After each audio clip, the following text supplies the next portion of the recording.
Actually, we went to a trip last year, 2012, and I took my father and we traveled to Siberia, from Lithuania to Siberia, to his exile place.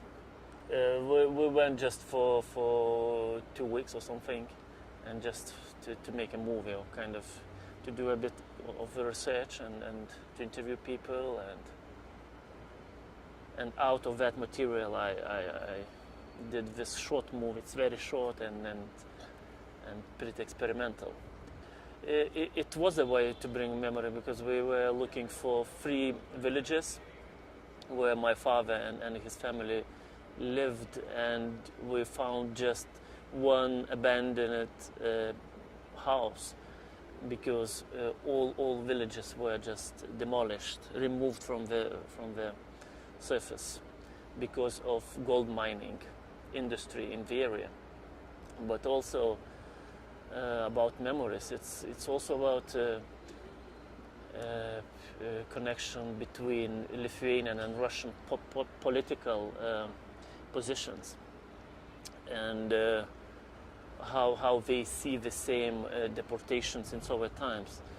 While Lithuanians, they strongly give a position that we were deported and we were occupied by Soviet Union, by Russian Federation and so on.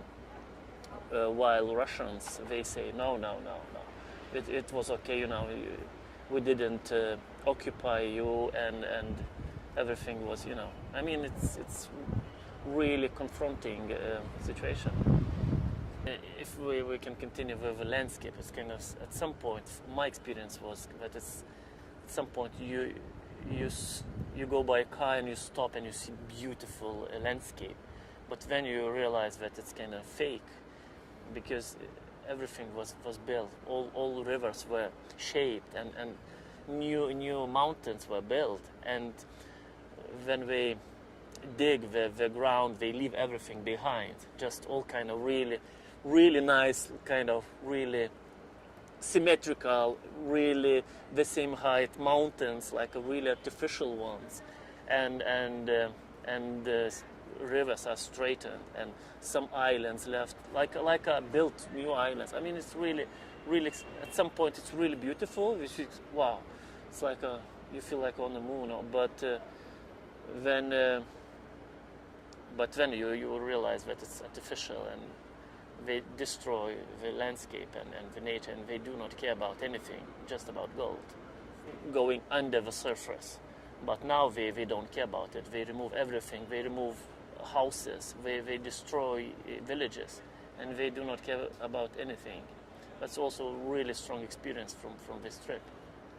When you see old people are still living, but most of the villages just removed, and most of the buildings are just staying empty, and just for my father, of course, yes, to come back after 60 years. Just he was deported when he was 9 years old, and he came back after 60 years.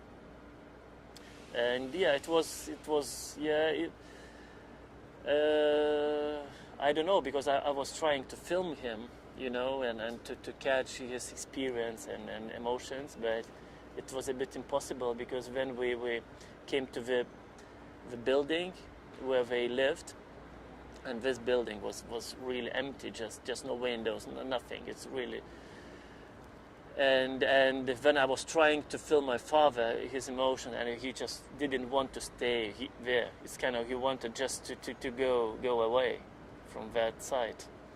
That was also really, I was trying to keep him, just to try to shoot, and he couldn't stay there, because it was really maybe very strong, emotionally strong experience for him, and not very positive.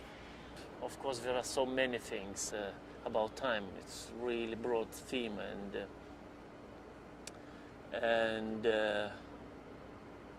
I don't know where to start with, because even with few colleagues, I was giving a workshop on time in CAI conference in Paris this year, and we were kind of exploring this topic from theoretical till practical issues. And one exercise was to break linearity using storyboarding technique.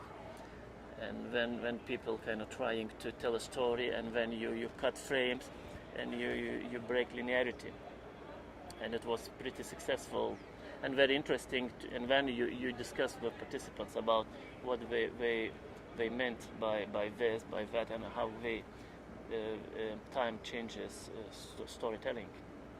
Another work is called Metaphone, and it's interactive installation where participants paint through the biological signals, and there is no need for talent or whatever skills to be a painter or traditional artist to paint, because everyone can paint with this machine using biodata.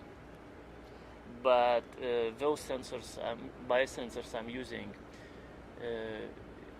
GSI and heart rate. They are connected to bodily movements and emotions and feelings of a participant. It started with when I moved to Sweden. Of course, we live in Lithuania and in Sweden together, because it's very short distance to go there and back and forth. But all those kind of feelings about motherland, or about thinking about father's childhood and his experiences, just came just after I moved to Sweden. And then it became kind of stronger a little bit to think about it, because when you are, let's say, live as I lived in Lithuania, in my motherland, then it's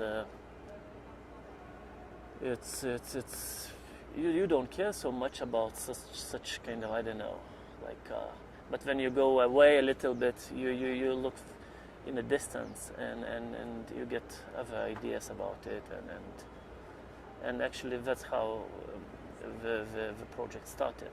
And it started with this movie, but I think and I hope it gonna be developed further, because it's just a beginning of a bigger project on similar problems or issues like a migration and others.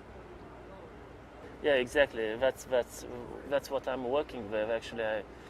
And even here in Rio, I have interviewed several Lithuanians living here, and also, and I think it's part of the same project, bigger project. And I already have interviewed, let's say, famous people. One of them is a father of Lithuanian revolution, kind of Vytautas Landsbergis. He never became a president, but he was the main person behind the Lithuanian revolution when we got independence from Soviet Union. And when I'm interviewing other deportees and exiled people and so on, and also immigrants.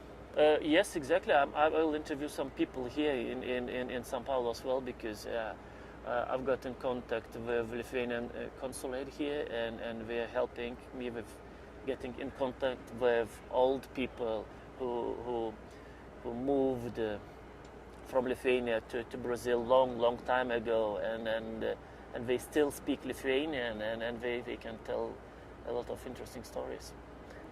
I got a feeling that I heard about this festival long time ago, and I feel it's really famous. But from my perspective, because I was one of the first kind of video artists in Lithuania, and I was a VJ and a premier VJ, like showing visuals in all kind of parties or concerts and so on. And this festival was really kind of major for me from my perspective, and And when I saw that it's possible to apply, then I just applied, and suddenly I got accepted, and this is really, really, really good thing. And as I know, I'm the first one Lithuanian who got in this festival.